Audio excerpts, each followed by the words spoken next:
श्री शुक उवाच 18 श्लोकों में सुखदेव जी ने नंदोत्सव का वर्णन किया है।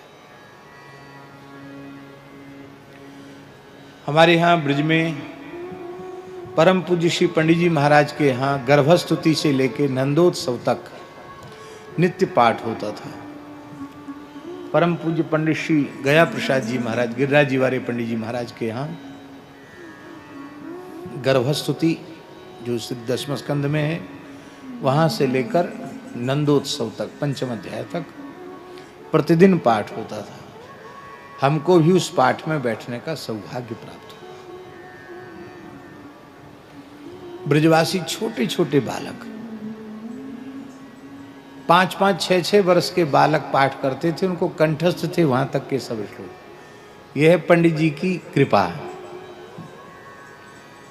और उसी अवस्था की बालिकाएं भी होती थी। फिर 6-7 वर्ष से ऊपर की बालिकाएं फिर वहां पंडित जी के यहाँ प्रवेश नहीं पाती थी। ब्रजवासी बालक बालिका सब बढ़िया शुद्ध उच्चारण करते। हमने खुद अपनी आंखों से देखा, सुनी हुई बात नहीं बता रहे। श्री मोहनदास जी ने खूब देखा होगा, दर्शन किया होगा। एक एक अक्षर के उच्चारण में चूक होती तो पंडित जी इशारा कर देते थे, फिर उसको धीरे से बताते थे कि ऐसा बोलो। जो छोटे बच्चे अभी अक्षर मिला के नहीं बांध सकते, वो भागवत के श्लोकों का विशुद्ध उच्चारण करते थे। पंडित जी महाराज का अनुग्रह।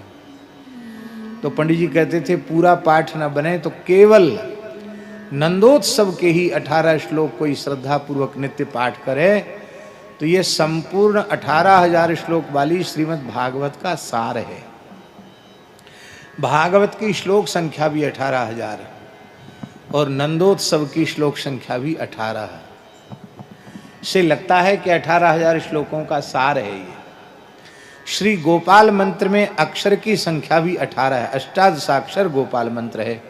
मानो ये श्री गोपाल मंत्र का अर्थ है।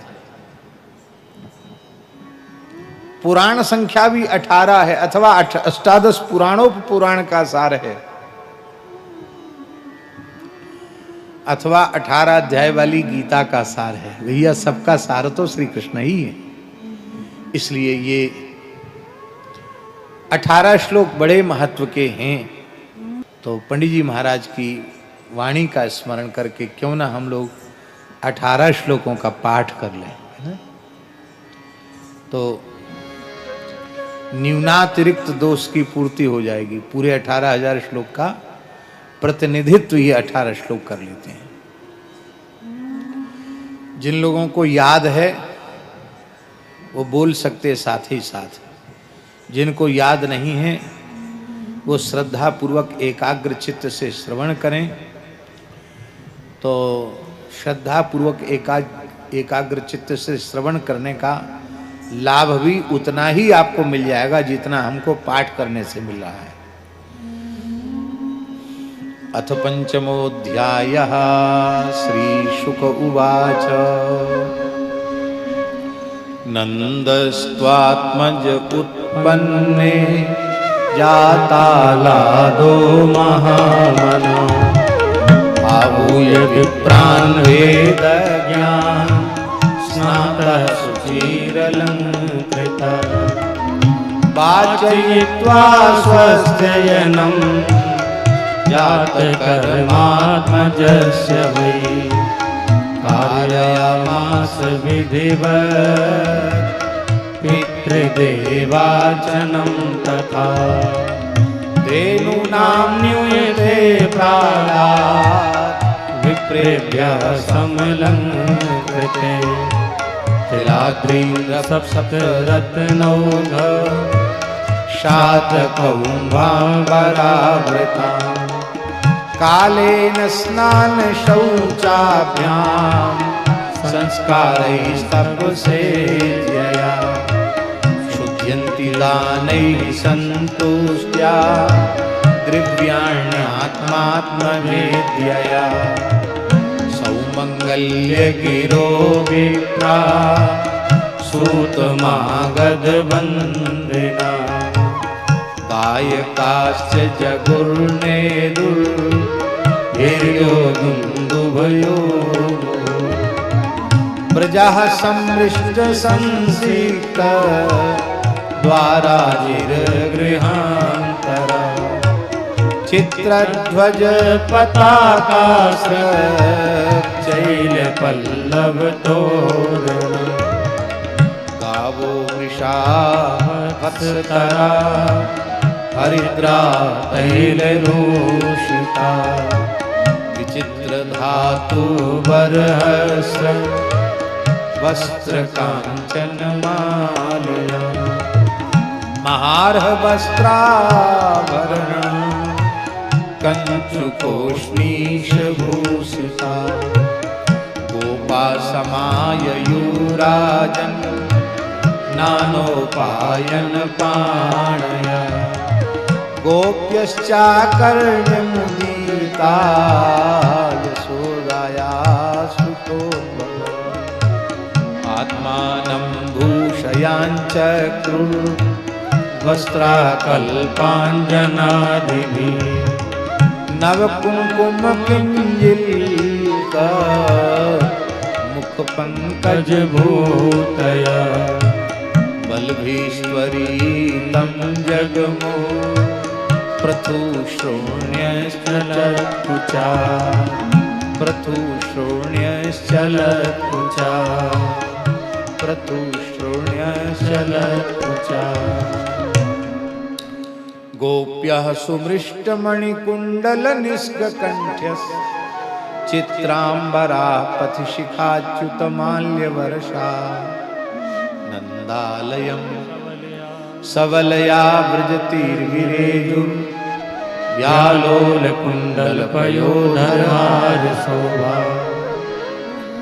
ताशिषा प्रियञ्जाना चिरं पाहि त्रिबालके हरिद्राचूर्णतैलाद्रि सिञ्चन्त्यो जनमोजगो अवाद्यन्त विचित्राणि बादित्राणि महोत्सवे कृष्णे विश्वेश्वरेऽनन्ते नन्दस्य ब्रजमालते गोपाः परस्परं हृष्टा दधि क्षीरघृताम्बुधि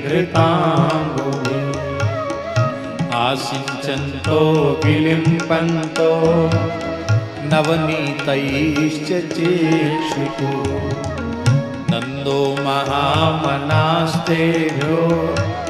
वासोऽलङ्कारगोधनम् सूतमागधवन्देभ्यो येने वेद्योपजीविना तैस्तैकामैरदीनात्मा यथोचितमपूजयत् विष्णोराराधनार्थाय स्वपुत्रस्योदयाय च रोहिणी च महाभागा नन्दगोपाभिनन्दिता व्यचरद्दिव्यवासहस्रक् कण्ठाभरणभूषिता तत आरभ्य नन्दस्य प्रजाः सर्वसमृद्धिमान् हरेर्निवासात्मगुणैः रमाक्रीडमभूनृप हरेर्निवासात्मगुणैः रमाक्रीडमभूनृप रमाक्रीडमभूनृप रमाक्रीडमभूनृप।